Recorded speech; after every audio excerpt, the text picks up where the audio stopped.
back.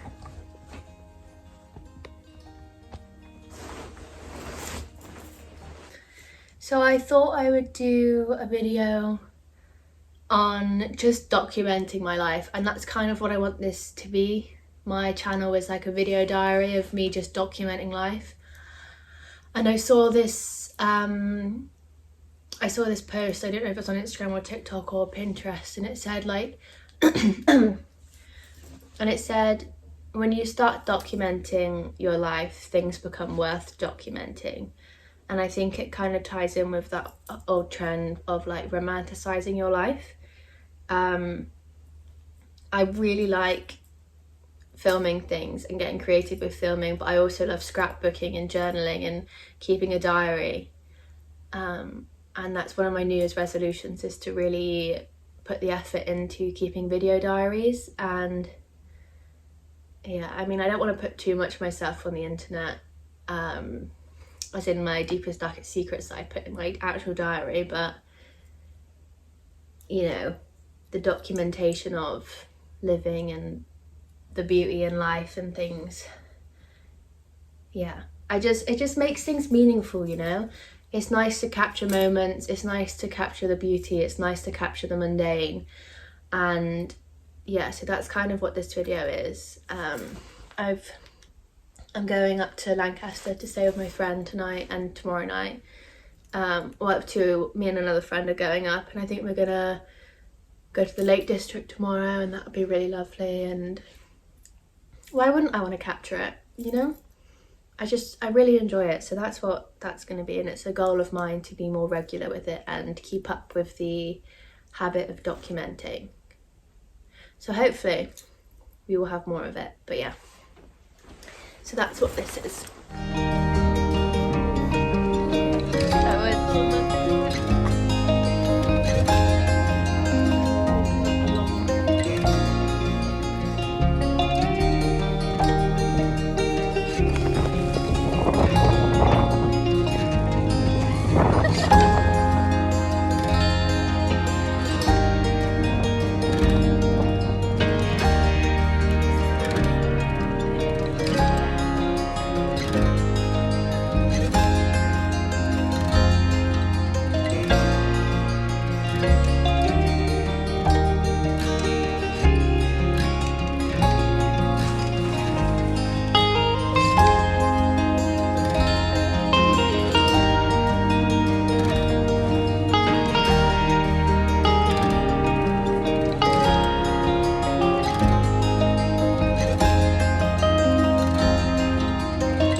Morning.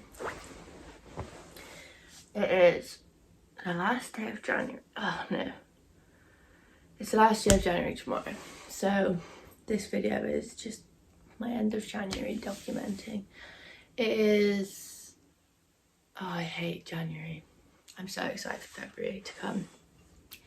I've got my little pre-run snack, some dates.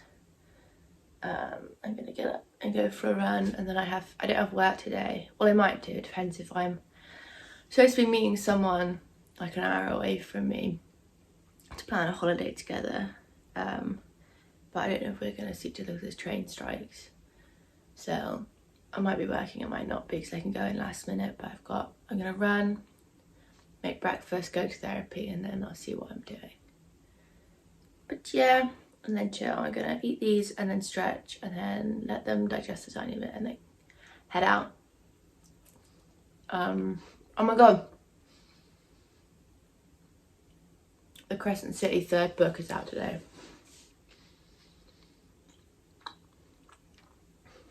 So that's Sarah J. Maas's new book. I'll talk a little bit about the books I've read in January, maybe tomorrow. But yeah, nearly the end.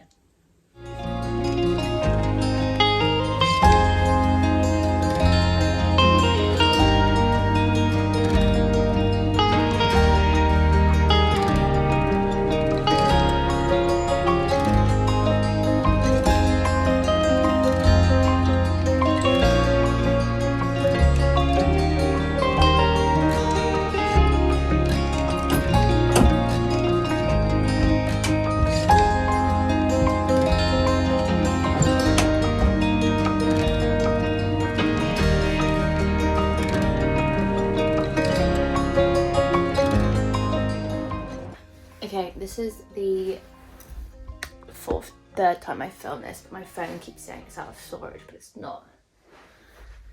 So to end this video, I kind of wanted to talk about the books I read in January.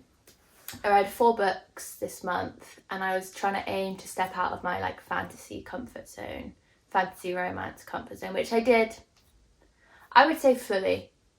No, not fully, partially.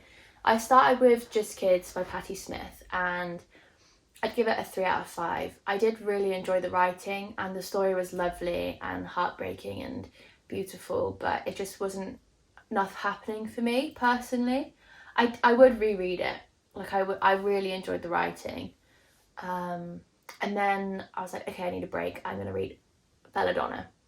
I can't remember the author's name, but that was, you know, it's a fantasy romance about a girl who can't die, and she's entangled with the death and his persona, and they work together almost and against each other. She has it is an enemies to lovers romance, but I didn't feel like the romance was too heavy in it compared to what I've read before.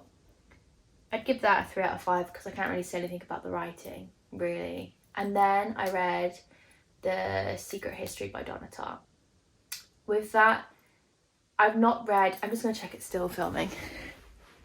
It is. I've not read anything that intellectual in a while. With all the references to ancient Greek literature, I found it quite overwhelming, and the story, I really enjoyed the story. I really enjoyed her writing, which I didn't before when I read Donna Tartt's book, The Goldfinch. Maybe I was too young when I read that. That was like 5-6 years ago. But yeah, I loved the weird characters. I loved all their relationships. It was just very intellectual, and I feel like if I was studying it in a class and I had those references to go from, then I would enjoy it more. So I'd give that a 4 out of 5. Sorry if the camera angle has changed. Yeah, I'd give that a 4 out of 5.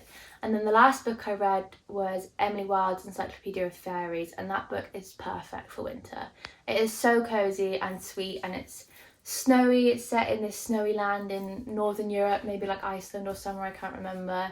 And it's about this woman who is writing an academic journal on the Fae, and it's so nicely written. It's really easy. It's fast paced. There's an underlying romantic a subplot, but it's not overpowering, which I really enjoyed.